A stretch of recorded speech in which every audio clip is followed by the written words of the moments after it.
Pablo Escobar 1 دسمبر 1949 Colombia کے ایک شہر ریو نیگرو میں پیدا ہوتا ہے، لیکن اپنا بچپنا میڈیلن میں گزارتا ہے۔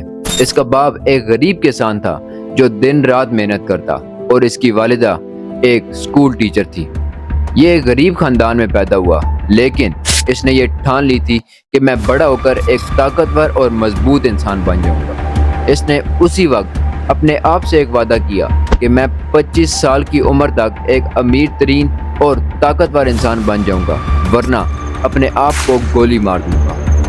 اب اپنی ٹین ایج یعنی کہ 13 سال سے لے کر 19 سال تک اس نے 2 نمبر کاموں کو شروع کر دیا تھا، فیک ڈپلومہ ڈگریز بنا کر دیتا، اور شاید اس کے لیے یہ اپنی ماں کی مدد بھی لیتا ہو اور ایک اچھی خاصی رقم وصول کرتا تھا۔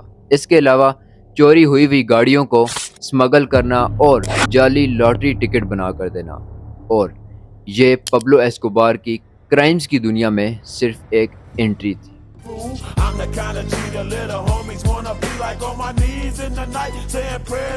1970 یو ایس کی مارکیٹ میں کوکین کا بہت زیادہ کاروبار شروع ہو گیا تھا،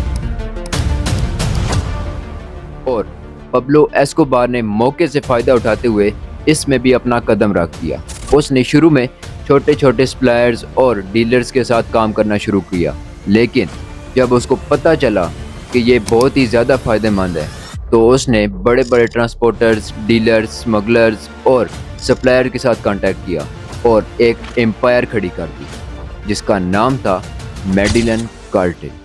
میڈیلن کارٹل اب ایک ایسی کمپنی بن چکی تھی کہ جس میں ہر وقت نان سٹاپ اسمگلنگ ہوتی رہتی تھی، اور اس کو کامیاب بناتی تھی پبلو ایسکوبار کی تیز دماغی۔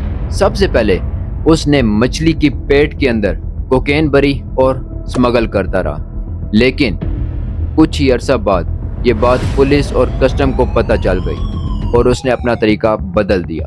وہ جینز کی پینٹس لیتا، ان کے اندر کوکین کو مکس کرتا اور وہ اسمگل ہوتی۔ فارن کنٹری پہنچتے ہی ان میں سے کوکین کو علیحدہ کیا جاتا اور اس طرح کوکین اسمگل ہوتی رہی۔ اس کے علاوہ سٹیل یا لکڑی کے کچھ کیبنز بنائے جن کو ٹرکس یا ایروپلینز کے خفیہ جگہ پر چھپایا جاتا، اور یوں بہت ہی زیادہ مقدار میں کوکین اسمگل ہوئی۔ اس کے علاوہ اس کے پاس ہائی سپیڈ بوٹس تھی جو اسمگلنگ کو تیز بناتی، سب میرینز جو انڈر واٹر موو کرتی اور اس کو ریڈار کی پکڑ سے بچا لیتی تھی۔ 1980s کی شروع میں پبلو ایسکوبار کا 80% ہولڈ تھا اور یو ایس کی بلیک مارکیٹ میں ایک نام مشہور ہو گیا، پبلو ایسکوبار۔ ہر روز 15 ٹن کی کوکین اسمگل ہوتی، اور جب اس کی انکم نکالی گئی تو آلموسٹ $420 ملین اس کی ویکلی انکم تھی۔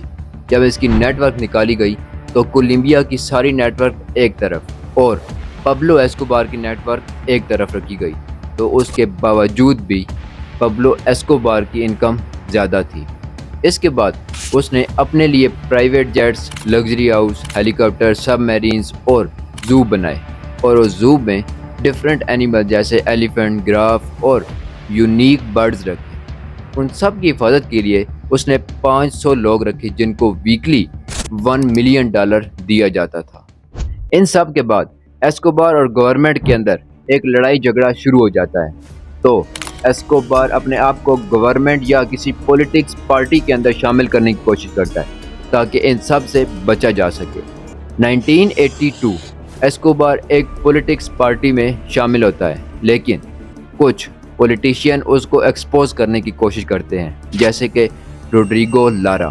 وہ اس کو اسمگلنگ، ڈرگز اور ان سب چیزوں کی دھمکی دیتا ہے کہ ہم تمہارے سب کالے دھندوں کے بارے میں ہائی اتھارٹیز کو بتا دیں گے، اور اس طرح اس کو اس پارٹی سے آؤٹ کر دیا جاتا ہے۔ اس کے بعد ایسکوبار ایک گیم کھیلتا ہے کہ سب سے پہلے عوام کا دل جیتا جائے اور اس کے بعد اس کے اندر ان ہوا جائے۔ وہ غریب لوگوں کی مدد کرنا شروع کرتا ہے اور اپنے اس کالے دھندے اور کالے پیسے کو سفید کرنے کی کوشش کرتا ہے۔ بے گھر لوگوں کو گھر بنا کر دیتا ہے، غریب لوگوں اور یتیم لوگوں کی مدد کرتا ہے، اور اس کے علاوہ جہاں پر اسکول، ہاسپٹلز اور ان چیزوں کی کمی ہوتی ہے وہاں پر ان کو تعمیر کروا دیتا ہے۔ اور اس طرح پورے میڈیلن میں اس کو رابن ہوڈ کا نام دیا جاتا ہے، یعنی کہ ایک ہیرو مانا جاتا ہے۔ اس سب کے بعد ایسکوبار دوبارہ پولیٹکس میں انٹر ہوتا ہے اور آتے ہی وہ کولمبیا کانگریس پارٹی کا ایک خاص ممبر بن جاتا ہے۔ اس نے ایک ہی رول رکھا، پلاٹا او پلومو، یعنی کہ یا تو اس کے لیے کام کرو یا جو بھی اس کے خلاف بولتا اس کو مار دیا جاتا تھا۔ اس نے اس کے لیے ایک پرائیویٹ آرمی بنائی جس میں $5 لاکھ علیحدہ سے بجٹ رکھا ہوا تھا۔ ان کو آٹومیٹک ویپنز، گنز، گرنیڈز اور اس کے علاوہ راکٹ لانچر بھی دیے جو اس سب کام کو سر انجام دیتے تھے۔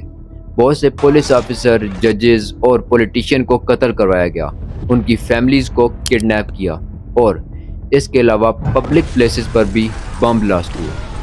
1989 بہت سے ایروپلینز میں بھی بمز لگوائے گئے جس سے ہمیشہ سینکڑوں لوگ مارے جاتے اور میڈیلن ایک خطرناک ترین شہر بن چکا تھا۔ ایسکوبار کی پولیٹکس میں انٹری کے بعد اس میں اسمگلنگ اور ڈرگ کے دھندے کو اور بھی ترقی ملی اور وہ اتنا امیر ہو گیا کہ اس نے علیحدہ گھر لیے جہاں پر صرف پیسہ ہی رکھا جاتا تھا۔ اس سب کے علاوہ اس نے پورے کنٹینرز زمین کے اندر دفنا ہوئے تھے جن کے اندر پیسہ ہی پیسہ تھا۔ $2 بلین ہر سال چوہے اس کا پیسہ کھاتے تھے، لیکن اس سے اس کو کوئی فرق نہیں پڑتا تھا۔ اب گورنمنٹ کے ساتھ ایک ڈیل کی گئی۔ ایسکوبار نے گورنمنٹ کو یہ آفر دی کہ وہ ایک جیل بنائے گا۔ گورنمنٹ نے اس کی یہ آفر قبول کی، لیکن وہ جیل صرف ایک نام کی جیل تھی۔ دراصل اس کے اندر فٹ بال فیلڈز، گراؤنڈز، پارکس اور پورے بارز بنے ہوئے تھے جن کے اندر سارے کالے کارنامے سر انجام دیے جاتے تھے۔ اب بات آتی ہے 1980s کی اینڈنگ کی، جب اتھارٹیز اور گورنمنٹ نے پبلو ایسکوبار کو گرفتار کرنے کی کوشش کی۔ انہوں نے ایک فورس بنائی جس نے پبلو ایسکوبار کو گرفتار کیا اور اسی جیل میں رکھا جو اس نے خود بنائی تھی، جس کا نام تھا لا کیٹیڈرل جیل۔ یہ جیل صرف نام کی تھی، وہاں پر پارٹیز، ڈرگ، اسمگلنگ، ہر چیز سرعام اور اجازت کے ساتھ ہوتی تھی۔ لیکن کچھ ہی عرصہ اس نے گزارا اور پھر پولیس اتھارٹیز نے اس کو اصل جیل منتقل کرنے کا آرڈر جاری کر دیا۔ 1992 پبلو ایسکوبار کو جیل میں شفٹ کیا جا رہا تھا اور اسی شفٹنگ کے دوران وہ فرار ہو گیا۔ پبلو ایسکوبار تقریباً 16 مہینے گرفتار رہا۔ اب گورنمنٹ نے ایک فورس تیار کی جس کا نام تھا سرچ بلاگ۔ اس فورس کا کام صرف ایسکوبار کو ڈھونڈ کر قتل کرنا تھا۔ ایسکوبار کے ساتھ اس کی بیٹی بھی تھی جو اس کے ساتھ سرد ترین موسم میں موجود تھی۔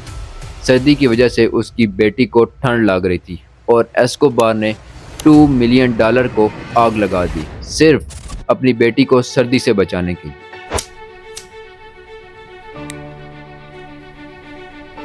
44th برتھ ڈے 1 دسمبر 1993 ایسکوبار اپنی فیملی کو کال کرتا ہے، لیکن وہی کال اس کی ٹریک ہوتی ہے اور سرچ بلاگ فورس 2 دسمبر 1993 اس کو قتل کر دیتی ہے اور اس طرح پبلو ایسکوبار ایک پولیس فورس مقابلے میں مارا جاتا ہے۔